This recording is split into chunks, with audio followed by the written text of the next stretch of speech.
All right, Brendan Taylor here, True School Sports. I'm with my main man, John David Jackson. How you doing, John? Good, brother. Good. Yeah, man. He's looking real young, man, with the baldy. Thank you very much. Yeah. How you feeling about like the whole Evander Holyfield, Vitor Belfort fight? It's interesting. We were training for another person, Kevin McBride, but that fell through, and he was training for Oscar, and that fell through, unfortunately. Hope Oscar's better. But they're both ready physically, so it's a good fight. Yeah. You've been training here with Evander for like a long time. I remember even back in December when I came here, you were training all the way back then. So like, for people out there who aren't in camp, how would you describe like what your time with Evander Holyfield has been like? Actually, it's been wonderful. Evander stays in shape, so that makes my job a whole lot easier, and he knows how to fight. The one thing I try to tell people is, I didn't come here thinking I'm going to teach him something new. Yeah. That's stupid. He knows how to fight. He doesn't need me to do it. My thing was to bring his muscle memory back. Get him to throw punches that he wants to. He throw a volley of punches. He might throw 10 or 12 punches in one time. So my thing was trying to just get him back to throwing shots. Yeah. Moving his head. To be kind of evasive when he's on the inside. Evander's going to be Evander. When it's time to go to war, that's what he does best. Absolutely. So there was no real change-ups, especially now with a new opponent. It's just trying to get him in the best shape we can get him in physical. Okay. I know you were telling me earlier you've actually been in the ring with him, and you guys did some sparring. How'd that go? It was good. Yeah? It was good. It was real good. Yeah.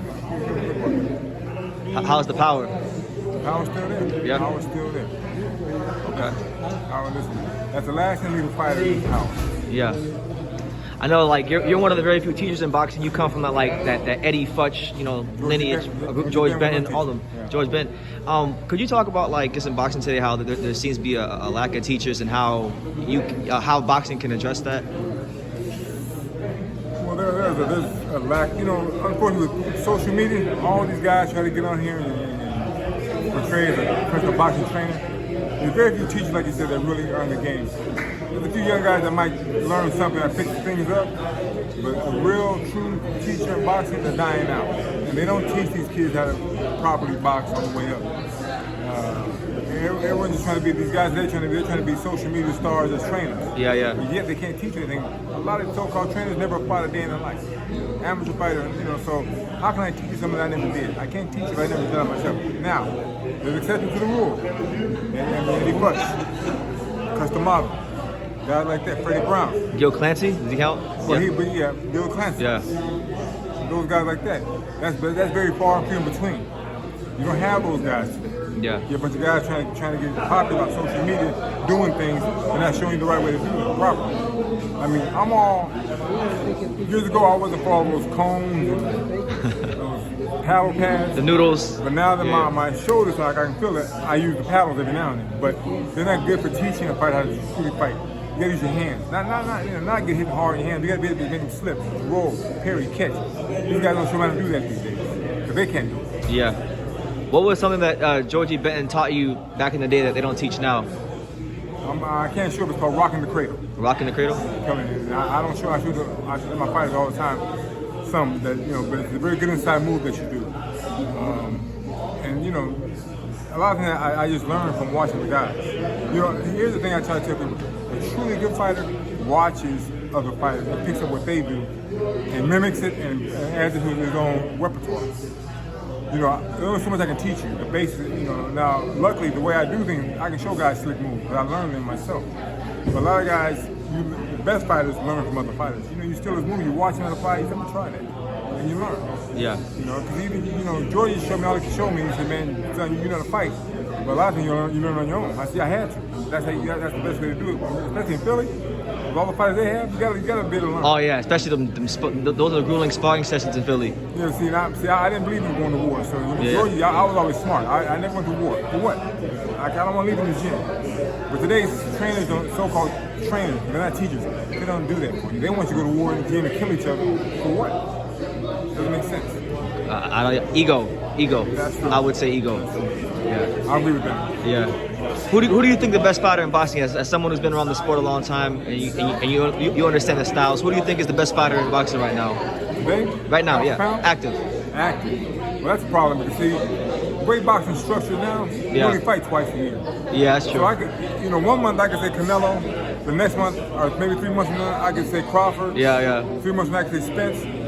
You know, I haven't said those 3 names. They're those top 3 guys. They're right there, those 3 guys. Okay.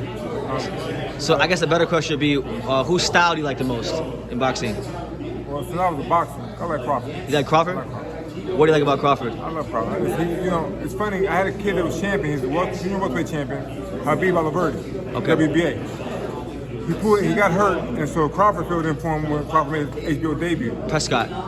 Breeders Prescott. We were supposed to fight Prescott to defend our titles. When I saw Crawford fight, I told my guys, whatever you do, don't fight him. I don't care if he becomes number 1, then you fight. At that time, Crawford was lightweight. I told my guys, if they offer that fight, don't fight him. Never. That's gonna be a bad boy right there. Crawford proved that. Yeah. And you know, if he's not the best today, he's one of the top 3 best fighters in the world. What do you think makes him special? Just because his style is unique. He doesn't try to brawl. He doesn't be he's a boxer.